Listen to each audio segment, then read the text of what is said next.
guys, I'm back with my third vlog, and you might have read on the title that this could be an interesting vlog.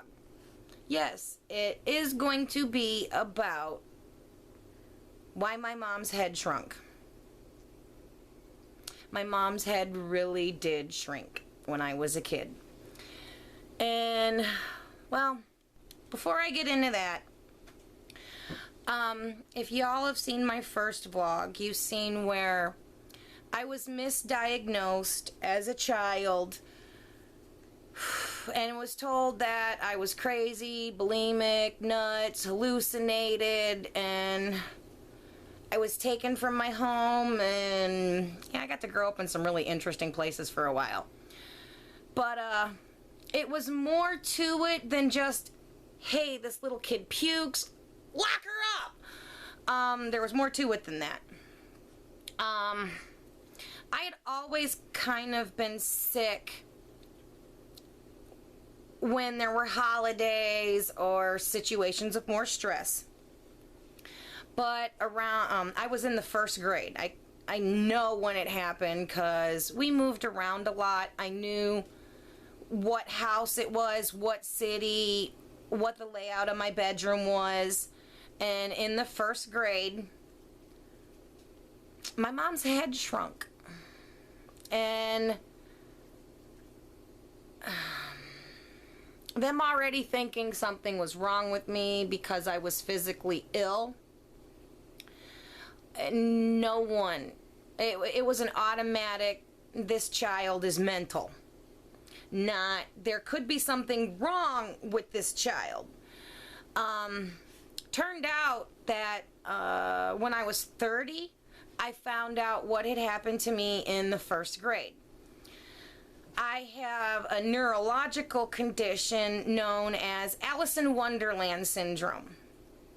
It's kind of a neuromigraine disorder. It's migraines and spasms of your basilar artery or your brainstem.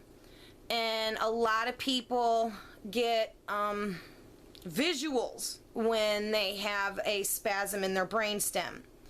My specific visual that day, because there are a bunch of different ones, but that exact one, when it creeped out for the first time, I didn't know how to say, "Mommy, please come here.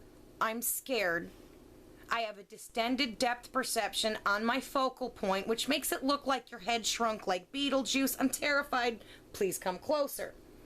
So instead, I was just, "Oh my God, Mom, come here." She walked by me. I was laying in my waterbed in my bedroom, and looking out the end of my bed was a hallway and my door, and across from my door was, across from like kitty corner across the hall was the bathroom, and she was walking down the hall and kind of slow. And when you look at someone, you generally look at their face or their head. So that was my focal point, and only her head freaking shrunk as she walked by, and it scared the holy sheep shit out of me. I remember begging for her to come here, because I was so scared. And I didn't know how to tell her what was going on with me, because my biological mother is a very judging and critical person.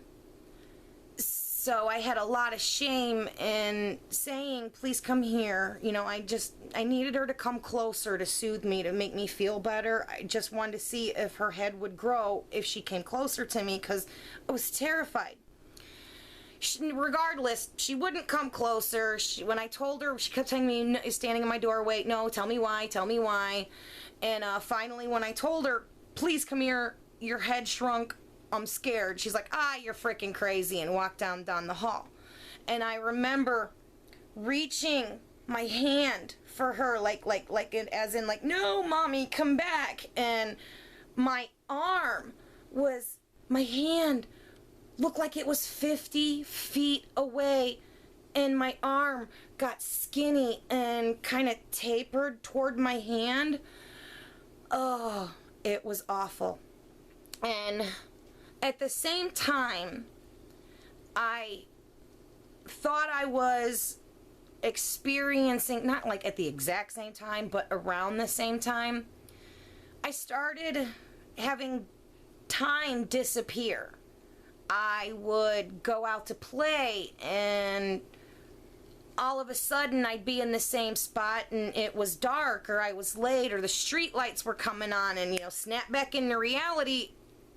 Okay, I'm still here, and I would need to hurry up and go home. Often as a child, when I would experience that, I would wet my pants, and I got in so much trouble for that and made fun of. I was Miss Pissy Pants. But anyway, being a child who was born in 1980, and I was a strange kid as far as my TV selection, I could not get enough Unsolved Mysteries. So since I was 1984, so a couple years I had been watching Unsolved Mysteries at this point. And if you're an Unsolved Mysteries fan and a small child and missing time, that automatically in my mind was, it's a possibility I've been abducted by aliens. And at that time, I was also having a lot of reoccurring dreams. And it was the same dream over and over. And I think my mind fabricated this dream to kind of go along with my stress and anxiety and what I didn't know was going on in my fears. But in this dream, I'm walking past the same house with the same white picket fence, and all of a sudden, poof, I'm in a new place. I'm in a metal room, and these two beings were around me. And I had this dream so many times as a kid, and all the missing time, yep, my mom's head shrunk, and I thought I was abducted by aliens. So, I can't understand why some ignorant doctors could automatically say, yes, this child is crazy, instead of anyone putting two and two together. But hey, there is a condition out there known as Alice in Wonderland syndrome, AIWS, basilar artery migraines that, yes, indeedly do, can make objects shrink. Now, I also, there's all different kinds of visuals when I get headaches. Sometimes it's like seeing the world through static on a TV. Sometimes there's wavy lines in my vision that kind of go up and down. There's little black things that make me feel like there's flies inside my vision, and I can trace this fluttering black dot. There's the ones that look like lightning bolts, and bright light will just streak through my vision, often in colors. There's the lightning bugs. Well, that's what I call them. Like the black ones, but little bursts of light that just kind of flutter in my vision. And I can, as an adult, I now know, yes, they are in my eyesight, because when I turn my head and, try to keep my eyes stationary on an object, the visuals change position. So I'm not hallucinating, I'm really seeing it. But yeah, it's strange. And sometimes I used to think my eyes were having seizures, because I would be like, look at me. A few of my friends that I felt close enough to, not all of them knew why I wanted them to, hey, look at my eyes, are they moving? Because it felt like, I still get this. It feels like my eyes violently bounce back and forth in my head, and it's like I can not just see it, I can feel it in my eyes, but no one's ever said my eyeball was actually bouncing. So, yeah. That's another one that slipped through my doctor's cracks when I was a kid, and yep, Alice in Wonderland syndrome. I found out when I was 30, when I had that, I had moved temporarily for a while out of Kentucky and went somewhat back home closer to Chicago. And while living up there, I needed a new general doctor.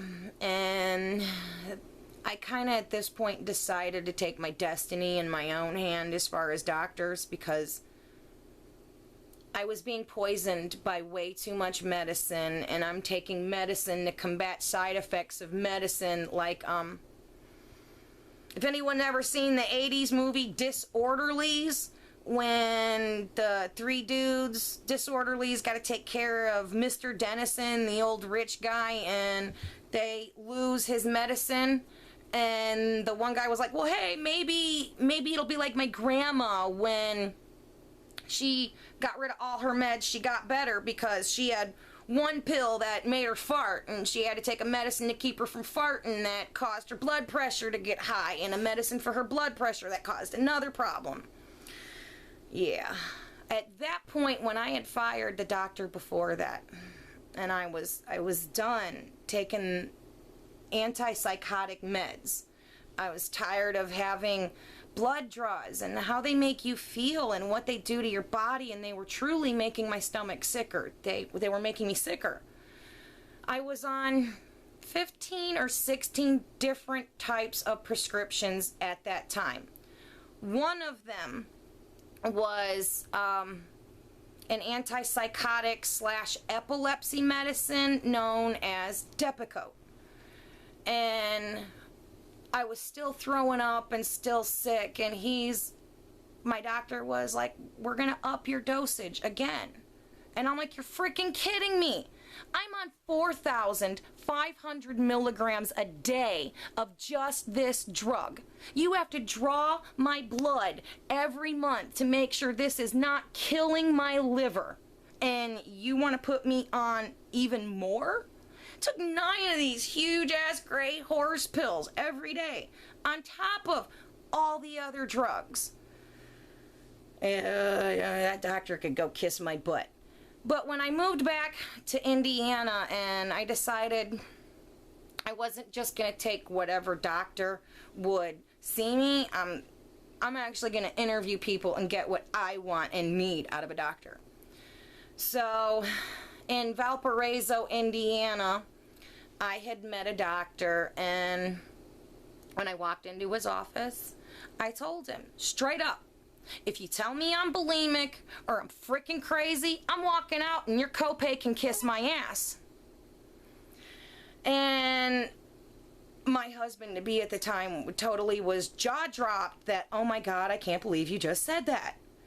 And instead of him reacting in a mean way, which I truly thought he was gonna, I couldn't even believe that I had spoke like that to a doctor I didn't even know. And he was, wait a second, honey. Tell me why I would think you're crazy. And I told him, well, you know what? I don't hallucinate, and there has to be a reason. My mom's head shrunk in the 1st grade, and I just started rambling. He's like, wait. Tell me more about why your mom's head shrunk. And as I started talking about what happened, like what I'm telling you guys now, and all the different things I seen, and at that time I didn't even know to mention the alien abduction shit, because I didn't even know that was a part of it. And come to find out that this general doctor, God bless him, studied headache and head disorders and migraine disorders and rare neurological disorders of the brain in his off time, because that was his bag of tea. And he was, oh my God, I know what's wrong with you. And I'm like, sitting there like, you know, I didn't even know or heard CVS yet. I was still being told I was bulimic and I'm doing all this to myself. And I'm halfway thinking, okay, what mental disorder am I being pegged with now? You know, because, I mean, I've had dang near every one at some point or another, and then just, oh my goodness, the medicine doesn't fix this case? Why? Gee golly, nothing was wrong like that. They were stupid. But, he told me that I had Alice in Wonderland syndrome. And explained the basilar artery migraines and how it attacks your brainstem and all the weird side effects that you can get from that. And I was just in like, my eyes weren't even blinking, and I could not stop the tears from just falling out my face. Here I am, 30 years old, and someone's telling me for the first time in my life why something medically happened to me, why I'm not crazy, why I'm not mental, why I didn't have to question everything about my existence. Because let me tell you something. I may have been listed as crazy, and I may have grown up and been institutionalized and put in psychiatric units and nut homes and group homes. I wasn't mental. I may have had emotional problems from a shitty upbringing. I may have had trust issues. And I may have been a little angry from the hand I was dealt, but I wasn't crazy. And being someone who wasn't crazy in those places, I had an insider view and not from the point of the staff. And let me tell you, there are a lot of people in these homes that people think are there to help their child. And let me tell you, there's a great number of them purposely doing damage. I'm sorry, there are some sick effers out there who work in group homes with mentally ill or children from broken homes. You work in these places, do not pick on the freaking kids. As a grown-up and working with disabled or mentally ill or unwanted or damaged kids, how dare you? Once I was even held, and I believe the exact year was 96. It was when Hale Bop was going through the sky, that comet that cult killed themselves with the purple shrouds and the Nike shoes because they thought an alien craft was behind it and was going to take them to heaven. At the time, I did not know what that dot was because I seen it several times. And in this adult institution that they were holding me as a teenager, waiting for a spot to open up in the kid one, and this is in Florida. The adults, man, they had it nice. I mean, there are crazy people there, so, you know, I literally did see people rub shit in their hair and stuff. I mean, it was, oh my gosh, I seen some shit I really did not want to see. I basically, because I was a minor and I should not have been there, I was an apron string to a staff member at all times because I was just waiting for a kid spot to open up in a kid home or a kid institution. But these adults got to go outside like every hour and a half, 2 hours. They had like this little fenced-in pen with like barbed wire and stuff at the top so they could go outside and smoke cigarettes. Wasn't allowed to smoke cigarettes. I got to go outside like every hour. That was better than like at one point any home that I had been in because you got fresh air. And I remember pointing to this dot in the sky. And here I am. I'm not a stupid kid. I'm actually a really intelligent child. And this lady's like, that's Mars. And I'm like, okay, well, for one thing, it's not even in the right position for the time of year to be Mars. I knew darn well it wasn't Mars. They weren't going to tell me, oh, it's a comet that a bunch of people just killed themselves because they thought aliens were going to take them to heaven behind it. I mean, I can understand them not telling me, but, lady, no. That was Hale-Bop. That was not Mars. But while I was there, even then, as a child, there's people working in these places who don't want to be. And For those who are mentally ill, it is a struggle. It is a battle. And people who have issues, it's kind of like, what's wrong with you? How could you do that? I'm still, years and years and years later, even after diagnosis, fighting to undo the damage that comes with being labeled with mental illness. It's not something that people should feel ashamed over. Diabetics don't feel ashamed that their sugar goes all screwy. Someone with mental problems shouldn't have to feel ashamed for being born the way God made them. And yes, a lot of them are born this way. You know, a child just doesn't say, hey, I want to have Tourette's or schizophrenia. Oh, and by the way, for all you people who think Tourette's is nothing but saying like, shit, that's not Tourette's. Very few percentage of those actually afflicted with Tourette's have a cussing tick. And they call them, when you have Tourette syndrome, a lot of times they make noises, or OCD have to do a certain gesture. I mean, it could be, you know, making a noise like that. That's their tick. And have Tourette's, you have to have so many defined abnormal ticks. And it is actually very, very uncommon. I think like 5% of those who actually have Tourette's actually are like, shit balls. That's not normal. So, you know, when people actually say that to a person who actually has Tourette's, that is so freaking wrong. I mean, it is. But that was more on what led me to the way I grew up. That was another one of the medical mysteries that I was misdiagnosed that made me the way I am. So, yeah. If your kid's head shrinks, or if you yourself have ever experienced this, there may be a medical reason why. You may have Alice in Wonderland syndrome. You should have your doctor look into that.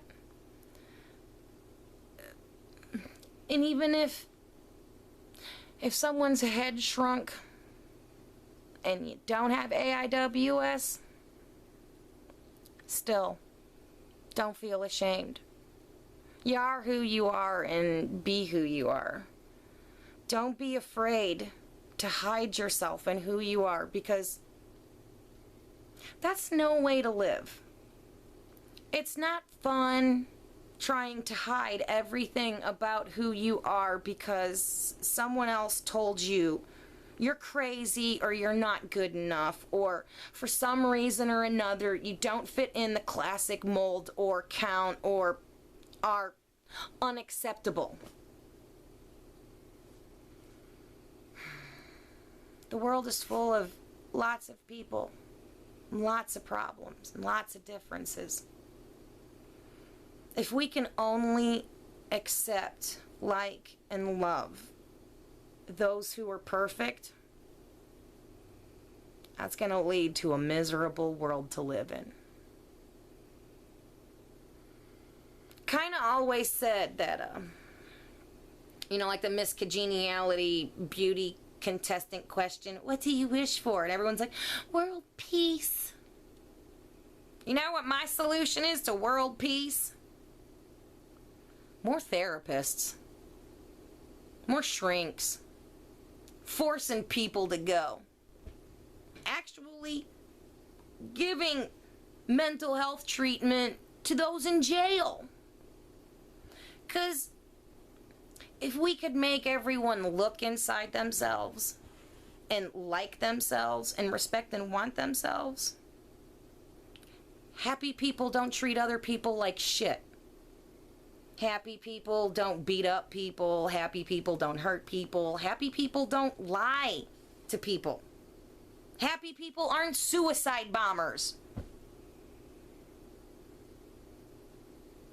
So we need to exercise, because exercising releases endorphins. Endorphins make you happy, and happy people just don't be mean to people. And we need therapists for the people who can't exercise, because I'm one of them. I mean, I don't sit on my butt eating bonbons all day. I mean, I do move about the house and clean and do shit, but I'm just cussing away today. I'm so sorry for that. But I'm not one to sit there and like yoga. I'm sorry. Yoga sounds good and all, but I'm not getting bent up in no position like a pretzel that makes me fart in front of people. And no thank you. I'm not into yoga. Yoga schmoga makes you fart more. No thank you. If I want that, I will just go to Taco Bell. By the way, one opened up in our town. Well, not yet. They just finished the parking lot. We're moving up in the world. A 24-hour gas station and a Taco Bell. But, yeah, I'm just rambling on. Trying to be happy, trying to keep going. It's hot in this house tonight. It is so hot. I had a bunch of fans going, but... Hear that? What's that? No background noise. Oh, okay. That's why it's hot. And I still got fingernails, guys. See? See my fingernails? And they're mine, not fake, not glued on. See? I'm still growing them, even though life is really stressed. Still growing them. So, that's where you see I keep getting, where's that at? Little pink marks, and I had one really bad one right here, and I got a spot on my scalp right here. I don't know how to itch. 35 years I've been itching with no nail nubs, and even washing my hair, I'll be like, and then I'll notice I'll have like blood under my fingernails. I get like a scratch and I'll itch, and I'm like chunking out parts of my face and my arms and my head. Ugh. Has anyone ever never had fingernails and grown that and then, like, you know, mutilated themselves itching? These are deadly, dangerous weapons. But anyway, that was another one of my crazy medical mysteries and why my mom's head shrunk. So, maybe this video will help spread awareness that people like me exist. Not to judge every book by its cover. And if you are someone in the healthcare field or working in an institution or a group home, halfway house, adults, kids, 6th floor hospital setting, or an actual nut house, realize there may be someone in your building who is physically sick, not crazy. If it happened to me with the Alice in Wonderland syndrome and with CVS, and I know on the CVS support group there were others who were listed wrongfully at first as being mentally ill or bulimic for CVS. If you get anything out of my video, please get that there are more. Some came out in the support group with CVS. I've not met anyone else yet that I found who has AIWS. But there's got to be more people besides me. Other kids, because this really affects kids. You have a good percentage of outgrowing it. And unless I'm really sick or really stressed, it doesn't get as bad as it was when I was a kid. But realize that there are people that could be held there who shouldn't be. So that's all I have to say for tonight. I am so freaking tired, and I will be honest, in between vlog 2 and vlog 3, I was getting sick. Can't believe I've gone, I think, 30 minutes now. Yeah, I'm in the throes of CVS, so I'm not eating good. I'm not drinking good. I feel like crap. But I had to get out there and do this video. I've been wanting to do this one for a while. There's times where you have strength and times where you don't have strength to admit your weaknesses in life.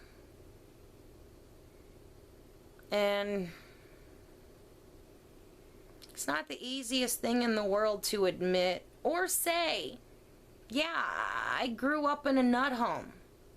I've been in more 6th floors and mental institutions and padded rooms than I can count my hand on. I've been in stray jackets. I've been restrained to beds. I mean, I wish someone would have known when I was younger what to tell me what was going on with me. Growing up, or even not growing up, even being an adult, no one wants to have to second guess everything about everything they feel, think, thought, action. Is this normal or is this crazy? It shouldn't happen to people.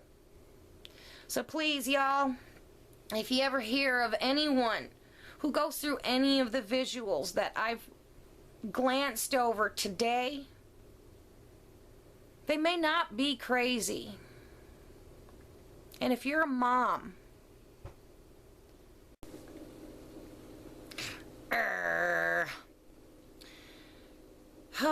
my memory card got full, so yeah.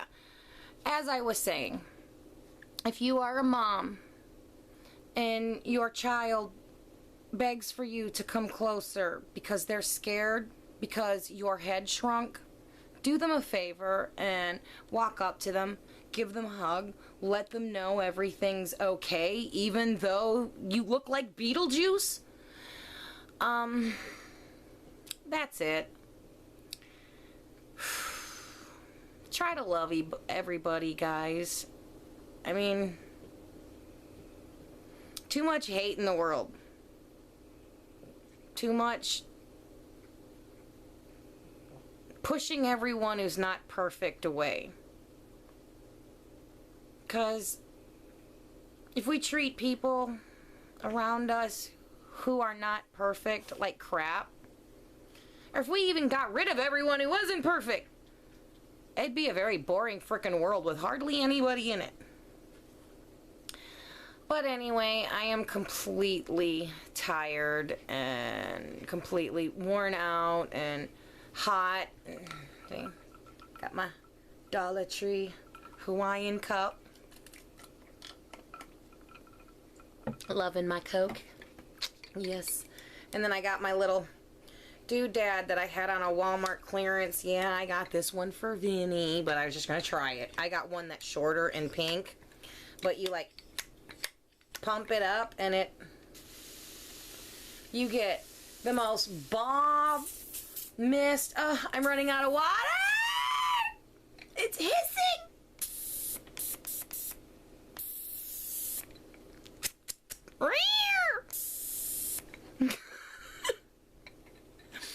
But have a good evening, guys. See you later and have a good one. I'll be back doing my regular videos and hopefully with this new camera doing some more vlogs, because I'm kind of starting to figure out how to like talk to y'all. I mean, I get hauls. They are fun and I have an interesting way I like to do mine. But just like aimlessly talking to the camera about stuff that I was told to keep to myself as a kid and no one wanted to be burdened with, I have a lot of people who tell me they want to hear this, but I don't know, it's not really the same as talking to someone in person, which I don't get to do that enough either. I feel like a hermit. My little pinchers. But anyway, bye guys.